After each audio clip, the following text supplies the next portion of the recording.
Today, the Supreme Court ruled that white firefighters in New Haven, Connecticut were unfairly denied promotions because of their race. By a 5-4 vote, the High Court reversed a decision that High Court nominee Sonia Sotomayor endorsed as an appeals court judge. The ruling could alter employment practices nationwide and make it harder to prove discrimination when there is no evidence it was intentional. We'll get analysis on this decision from two veteran court watchers in just a moment. We'll take your phone calls as well. But first, the latest from ABC's Christiane Klein. In a 5-4 decision, the Supreme Court of the United States ruled that 20 firefighters were unfairly denied promotions based on their race. The case centered on whether officials in New Haven, Connecticut discriminated against the white and Hispanic firefighters by throwing out their written test scores when deciding promotions. Ironically, the city feared a lawsuit from minority candidates. We were discriminated against because we were denied the promotions based upon our race. Writing for the majority, Justice Anthony Kennedy said fear of litigation alone cannot justify an employer's reliance on race to the detriment of individuals who passed the examinations and qualified for promotions. The decision not only could affect employers across the country, but the future of President Barack Obama's choice to replace retiring Justice David Souter on the High Court, Judge Sonia Sotomayor. In a lower court ruling, Sotomayor and two of her fellow appellate judges ruled New Haven was within its rights to throw out the scores. The case then went to the full appellate court, where some of Sotomayor's fellow judges were critical of the brief, unsigned decision. Judge Sotomayor dismissed the claims of these firefighters in basically a one-page opinion that didn't examine any of the law. Sotomayor's confirmation hearings are scheduled to begin in 2 weeks, and today's Supreme Court ruling reversing her earlier decision will likely play a role. Christiane Klein, ABC News, Washington. And joining us now here in the studio, Ken Jost of CQPolitics.com, author of The Supreme Court from A to Z. Good to see you again. Thanks very much for your time today. Glad to be here. Also with us is scholar and author Dr. Christopher Metzler of Georgetown University Law. His book is called The Construction and Rearticulation of Race in a Post-Racial America. It's good to see you. Thanks very much for your time today. Thanks, Chris. I know this case has been on your radar screens for quite some time. Give me, and I want to hear from both of you, Chris, you first, your reaction to today's ruling. Well, first of all, it's not surprising. The court clearly came across on ideological lines. So the 5-4 decision with Kennedy making the decision. I think the concern is how it's going to alter employment practices, how it's going to alter also issues of diversity in the workplace, and how it's going to just alter the whole landscape relative to not only employment law, but affirmative action in admissions to colleges and universities. I think there's that possibility as well.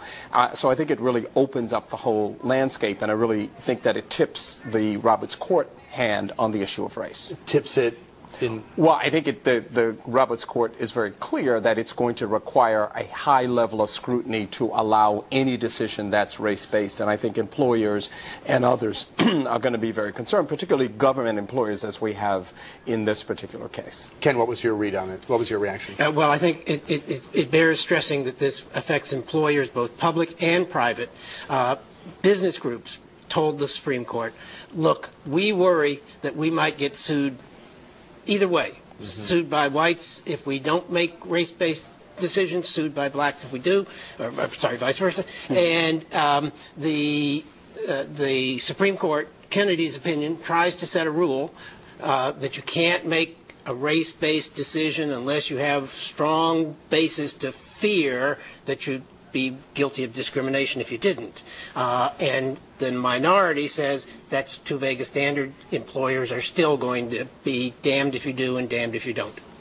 Did this case seem to hinge on the validity of a test that was used and then discarded, or does this somehow play into a larger effort to integrate the firehouse in New Haven and to perhaps even bring more diversity to the leadership ranks? I mean, put this case in some context for us. And I guess the reason I ask is that, and I don't want to upset my friends in the firefighter community out there, but I think I'm on fairly safe ground when I say that this is an area of the American workplace where integration hasn't come easily. Can I say that? Yeah, I think you're right. And I think in some respects what's going to happen as a practical matter is that's going to move it back, the issue of integration in the firehouse, even further.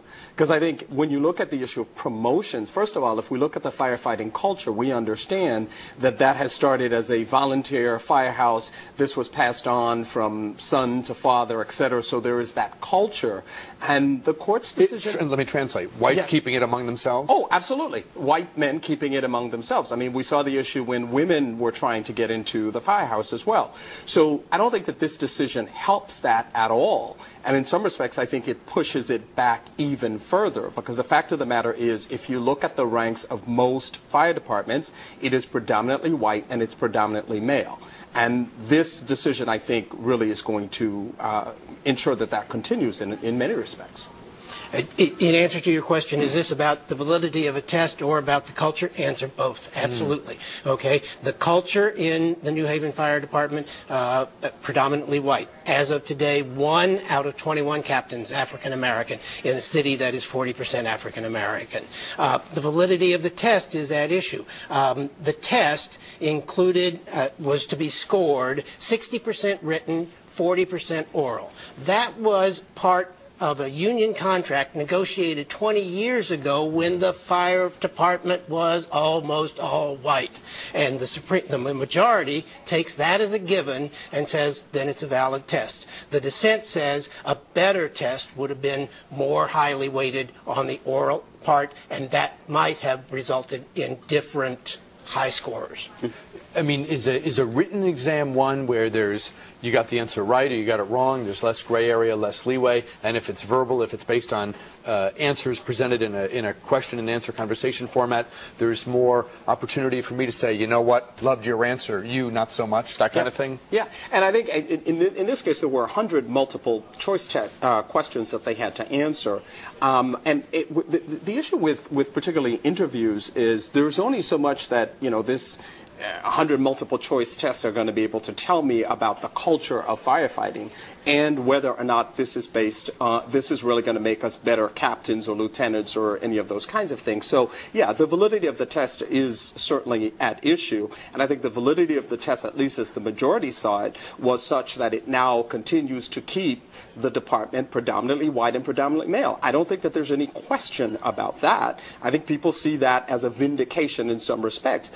My hope is now we can get away from this silly discussion of reverse discrimination, because in my view it either is discrimination or it's not. And so all this discussion about so-called reverse discrimination, hopefully at least one thing that this decision will do is get us away from that, what I consider to be nonsensical language.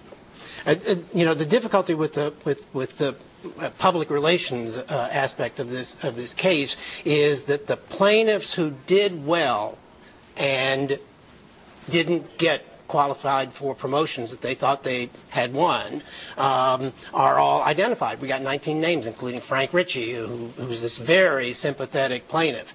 Those who might have done better on a different test, we don't actually know their names. We don't know who would have done well enough on a different exam to get qualified for promotions. Phone lines open as we continue to talk with Chris Metzler of Georgetown and Ken Jost of CQPolitics.com. Our number here on News Talk is 703-387-1020. Join us, afternoon viewers. We'll take your questions and comments in the moments ahead. Grab an open line now so we can include you. Our number, once again, area code 703-387-1020.